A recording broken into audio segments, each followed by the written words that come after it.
இந்த மாதிரி சக்திவேல் செம்ம கோபத்தோட மீனா கிட்ட இருக்கிற எல்லா ஆத்திரத்தையுமே முத்துவேல் கிட்ட காட்டிட்டு இருக்காங்க. அது மட்டும் இல்லாம இப்ப வந்த அந்த பொண்ணு என்னை எல்லார் முன்னாடி வச்சு எவ்வளவு அவமானமா பேசிட்டா தெரியுமா? அவளை நம்ம ஏதாவது பண்ணி ஆகணும்னு இதுக்கு மேலேயும் நம்ம அவளை விட்டு வச்சிருந்தோம் அவ்வளவுதான், நம்மளோட கடை நமக்கு சொந்தமாகாதுன்னு சொல்லிட்டு நடந்த விஷயம் எல்லாத்தையுமே சொல்ல உடனே இதை கேட்டுட்டு முத்துவேலுமே அந்த மீனா பொண்ணு அப்படியெல்லாம் பேசிட்டாளான்னு சொல்லிட்டு கோபப்பட்டு பேசிட்டு இருக்க. அப்ப கரெக்டா அங்க வந்த அப்பத்தாவும் சக்திவேலோட ஒய்ஃபோ ஏன்டா ஏன் இப்படி வீணா பிரச்சனை பண்ணிட்டு இருக்கீங்க, அந்த பொண்ணு அதோட வேலையை தானே பார்த்துச்சு, நீங்க தானே தேவையில்லாம கவர்மெண்ட் நிலத்தை ஆக்கிரமிப்பு பண்ணி வச்சிருக்கீங்க, தயவு செஞ்சு அந்த பொண்ணு சொன்னதை செஞ்சிருங்க, வீணா இந்த விஷயத்துலயுமே பிரச்சனை பண்ணி நம்மளோட குடும்ப மானத்தை வாங்காதீங்கன்னு சொல்ல. ஆனா சக்திவேலோ குடும்பமான எப்பயோ காத்துல பறந்துருச்சு, இதுக்கு மேல அதை பத்தி கவலைப்பட்டு என்ன பிரயோஜனம் அண்ணா, இதுக்கப்புறமும் நம்ம அந்த பொண்ணை சும்மா விட்டோம்னா அது நம்மளோட கௌரவத்துக்கு சரியா இருக்காதுன்னு ஒரு வார்த்தை சொல்லுங்க, அந்த பொண்ணை என்ன பண்ணணுமோ நான் பண்ணிக்கிறேன்னு ரொம்பவே பதட்டமா ஒரு விஷயத்த சொல்ல உடனே இதை கேட்டுட்டு முத்துவேலோ டே ஏண்டா அறிவில்லாம ஏதாவது பண்ண போய்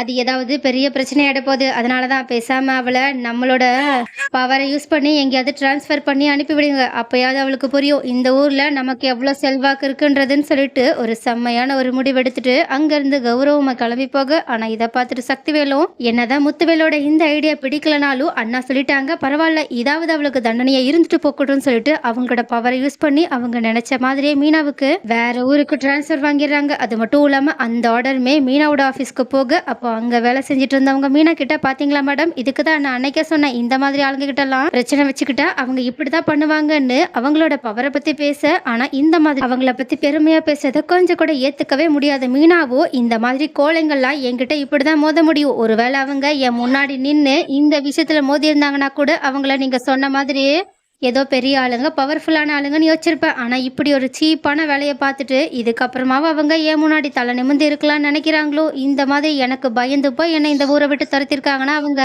எவ்வளவு சின்ன ஆளுங்களா இருப்பாங்கன்னு சொல்லிட்டு அவங்கள பத்தி ரொம்பவே மோசமா பேசிட்டு இருக்கா. அப்ப கரெக்டா இந்த விஷயம் எல்லாத்தையுமே அந்த ஆபீஸ்க்கு வந்திருந்த முத்துவேல் சக்திவேலோட ஆள் ஒருத்தங்க கேட்டுட்டு இதை உடனடியா சக்திவேலுக்கு கால் பண்ணியுமே சொல்லிடுறாங்க. அதனால இந்த விஷயத்தால ரொம்பவே கோபம் அடைஞ்சு சக்திவேலும் முத்துவேல் கிட்ட மீனா அவங்கள பத்தி கேவலமா பேசினா எல்லா விஷயத்தையுமே சொல்லிட்டு இருக்காங்க. ஆனா அதே சமயம் ஆபீஸ்ல இருந்து திரும்பி வந்த மீனாவோ அவங்களுக்குமே உரைக்கிற மாதிரி இருக்கணும்ன்றதுக்காக வெளியே கோமதியை கூப்பிட்டு ரொம்பவே சத்தமா, அதாவது இதுக்கு முன்னாடி ஆபீஸ்ல இருக்கவங்க கிட்ட முத்துவேல் சக்திவேலை பத்தி எந்த அளவுக்கு பேசினாங்களோ ஏன் அதை விட ஒருபடி மேலேயே போய் பேசிட்டு இருக்காங்க. அப்போ இது எல்லாத்தையுமே கேட்டுட்டு கோமதியும் இவ ஏன் இப்படி பேசிட்டு இருக்கா ஒண்ணுமே புரியலையேன்னு ரொம்பவே குழப்பத்தோட பாத்துட்டு இருக்கா. ஆனா வீட்டுக்குள்ள இருந்த சக்திவேலுக்கும் இந்த விஷயம் நல்லா புரிஞ்சதுனால மீனா கிட்ட சண்டை போறதுக்காக வெளியே வந்து அவங்க கிட்ட தாறுமாற பேசிட்டு இருக்காங்க. ஆனா மீனாவும் சும்மா இல்லாம அவங்களுக்கு தரமான பதிலடியை கொடுத்துட்டு இருக்காங்க.